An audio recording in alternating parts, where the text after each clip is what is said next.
और एक मिट्टी की ईंट होती है, ये कचरे की स्प्लाइस की ईंट कब से बनने लगी है? बड़ी बड़ी बिल्डिंगें बना रही सरकार कचरे की ईंट से, इसका मतलब चोरी कर रही हैं। ये कचरे की ईंट बना के बेच रही है, ये बिल्डिंगें बना रही हैं। हो सकता है इसका रीज़न हो। मैं मैडम से पूछता हूँ, मैडम जी क्या हुआ, क्यों चिल्ला रहे हैं जमुना जी? मैडम जी, ये कचरे की ईंट कब से बनने लगी? ईंट तो सीमेंट की होती है, इसके मिट्टी की ईंट होती है, कचरे की ईंट कब से बनने लगी है? ये क्या रीज़न इसका हो सकता है, इसका रीज़न हो? तो इसका रीज़न ये है कि इसकी आपको पूरी डिटेल नहीं है, तो मैं आपको इसकी पूरी डिटेल दूंगी कि किस प्रकार से ये फ्लाई से ब्रिक्स बना करके तैयार की जाती है और गवर्नमेंट भी इनको क्यों सपोर्ट करी है।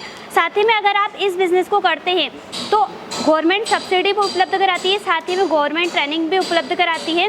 और इस बिज़नेस के ऊपर गवर्नमेंट सबसे बड़ा रीज़न है कि अगर आप ये बिज़नेस करते हैं तो गवर्नमेंट आपको लोन भी उपलब्ध कराती है। तो वीडियो में पूरा लास्ट तक बने रहें, हम आपको देने वाले हैं पूरी डिटेल इस बिज़नेस के बारे में। दोस्तों, ये जो ईंट है ये फ्लाई ऐश की ईंट है और ये जो ईंट है थर्मल पावर से बन करके जो फ्लाई ऐश निकलता है उसके द्वारा बनाई जाती है। और गवर्नमेंट उसको क्यों सपोर्ट कर रही है और क्यों सब्सिडी उपलब्ध करा रही है, क्योंकि इसके पीछे सबसे बड़ा रीज़न ये है कि आप देख रहे हैं कि आज के समय में पर्यावरण प्रदूषण काफ़ी ज़्यादा हो रहा है। जो फैक्ट्रियाँ वगैरह लगाई जाती है जिससे काफ़ी ज़्यादा पर्यावरण प्रदूषण होता है और हानिकारक है ये सेहत के लिए भी। तो मैडम, ये तो ईंट तो सीमेंट इसकी मिट्टी की बनती है, लाल मिट्टी की। ये कचरे की प्लाइस वाली ईंट कब से बनने लग गई है? तो जमुना जी, अभी आपको इसकी पूरी जानकारी नहीं है, एक बार आप वीडियो को पूरा लास्ट तक जरूर देखें, जिसके अंदर हम आपको बताएंगे जो रेड ब्रिक्स होती है वो किस प्रकार हानिकारक है और गवर्नमेंट क्यों उसको बंद करा रही है। साथ ही में गवर्नमेंट क्यों सीमेंट ईंट या फिर इंटरलॉक ब्लॉक पर सपोर्ट कर रही है। और साथ ही में इस प्रकार के जो ब्लॉक होते हैं, पेवर ब्लॉक हो गए चाहे इंटरलॉक हो गए, इनके द्वारा जो आप देखते हैं कि पेट्रोल पंप पे या फिर आप देख लो पार्क के बाहर गवर्नमेंट के टेंडर वगैरह होते हैं, वहाँ पर इनका उपयोग सबसे ज़्यादा किया जाता है। जैसे कि आप देख रहे हैं यहाँ पर सीमेंट हो गया, डस्ट हो गया, फ्लाई ऐश हो गया, जिरेनियम की गिट्टी और पानी, 3 से 4 प्रकार के प्रोडक्ट से, रॉ मटेरियल से सीमेंट ईंट यानी कि फाइनल प्रोडक्ट बन करके तैयार होता है। यहीं पर अगर हम रेड ब्रिक्स की बात करें, इसके अंदर आप देख लो कि जो मिट्टी होती है वो उपजाऊ मिट्टी होती है, ज़मीन में से निकाली जाती है, फिर उनको रेड ब्रिक्स में कन्वर्ट किया जाता है। तो उसको रोकने के लिए सरकार ने सीमेंट ईंट का उपयोग किया है। सीमेंट ईंट हर जगह, चाहे गवर्नमेंट के टेंडर हो गए, मकान बनना हो गया, दुकान बनना हो गया, हर जगह सीमेंट ईंट का ही उपयोग किया जा रहा है।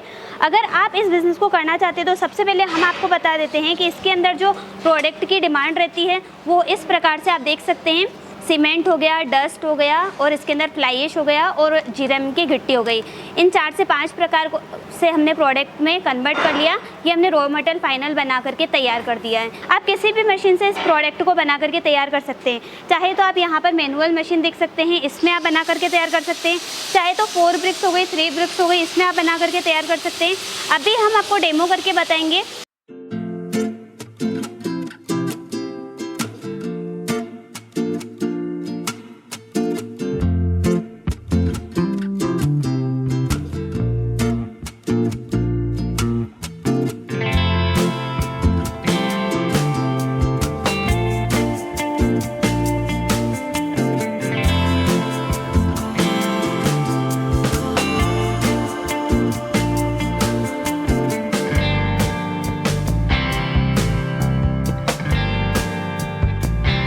जैसा कि अभी आपने डेमो देखा, हमने आपको पूरा प्रोसेस करके बताया किस प्रकार से फाइनल प्रोडक्ट बन करके तैयार होता है।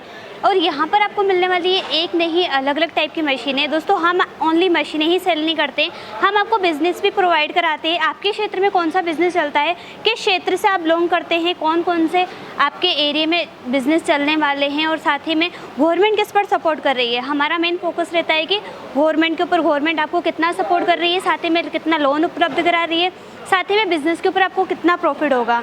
इस चीज़ को हम ध्यान में रखते हुए अलग अलग टाइप की मशीनें मैन्युफैक्चरिंग करते हैं। साथ ही में हमारे ऑल ओवर इंडिया और इंडिया से बाहर जितने भी कस्टमर हैं उनको हम सर्विस प्रोवाइड कराते हैं, बिज़नेस प्रोवाइड कराते हैं।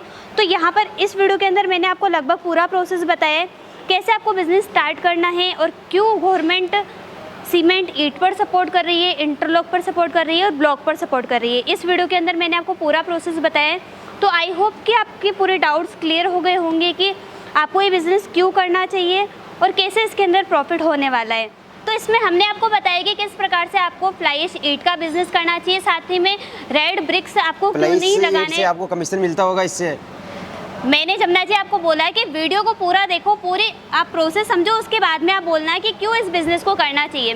तो मैं आपको बता देती हूँ दोनों में अंतर। जैसे कि आप सीमेंट ईंट बनाते हैं तो उसके अंदर आपको खुरा नहीं लगता है, साथ ही में उसके अंदर पानी का जो रहता है वो आपको 4 से 5 दिन तक पानी पिलाना रहता है। सीमेंट ईंट बनने के बाद में 24 घंटे बाद में उसको पूरा प्रोसेस करने के बाद में आपको उसको पानी की केयरिंग करनी रहती है। साथ ही में जब आप रेड ईंट बनाते हैं तो उसके अंदर एक तो आपको पूरा भट्टा लगाना पड़ता है, साथ ही में उसके अंदर मैंने जैसे कि आपको बताया उपजाऊ मिट्टी लेनी पड़ती है, उसको काफ़ी ज़्यादा पानी के अंदर रखना पड़ता है। उसके कुछ दिनों बाद में उसका प्रोसेस करके रेड ब्रिक्स बनाई जाती है, जो कि पर्यावरण प्रदूषण के लिए काफ़ी ज़्यादा हानिकारक है।